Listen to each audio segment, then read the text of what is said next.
দীর্ঘদিন ধরে পরিশ্রমিক নেতা জনাব শাহ কামাল আলীর সভাপতিত্বে আজকে সভাপতি আলী এবং মঞ্চে উপস্থিত আছেন বাংলাদেশ জাতীয়তাবাদী দলের এবং আজকে যে আমি সালাম মোল্লা হয়েছি এবং আপনাদের সামনে দুই কথা বলার সুযোগ পেয়েছি, সেই সুযোগ্য নেতা আমি ইউনিয়ন থেকে শুরু করে যে আমাকে কেন্দ্র পর্যন্ত পৌঁছেছে সেই সুযোগ্য নেতা, তার কথা যদি বলতে যাই অনেক সময় লাগবে। আমার নেতা আমাকে সংক্ষিপ্ত সময় দিয়েছে।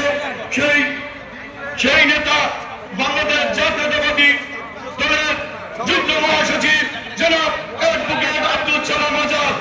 আরো উপস্থিত আছেন বাংলাদেশ জাতীয়তাবাদী দলের মহাজন শাখার সর্ব ইউনিয়নের সভাপতি, সাধারণ সম্পাদক, যুবদল, ছাত্রদল, মহিলা দল, স্বেচ্ছাসেবক দল, সবাইকে জানাই আমার মেদিনীমন্ডল ইউনিয়নের পক্ষ থেকে সংগ্রামী সালাম ও শুভেচ্ছা। আপনারা জানেন এই অ্যাডভোকেট আব্দুল সালাম আজাদের কথা যদি বলতে যাই এবং অ্যাডভোকেট সালাম এই 2018 সালে দ্বিতীয় নমিনেশন পেয়েছে এবং এই দ্বিতীয় নমিনেশনের পরে অন্য কাউকে মাঠে দেখি নাই।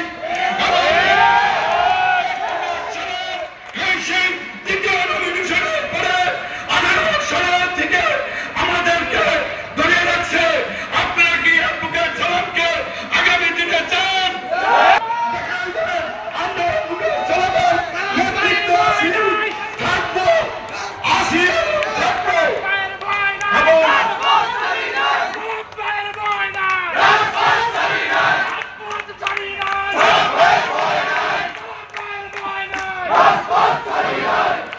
অনেক ষড়যন্ত্র হচ্ছে লোহাজঙ্গ উপজেলায়। আপনারা ষড়যন্ত্র থেকে সাবধান। অনেক রকম ষড়যন্ত্র হচ্ছে। যারা ষড়যন্ত্র করে তারা তখন এই 18 বছর 17 বছর কোথায় ছিল? আমার জানতে ইচ্ছা করে তারা কোথায় ছিল?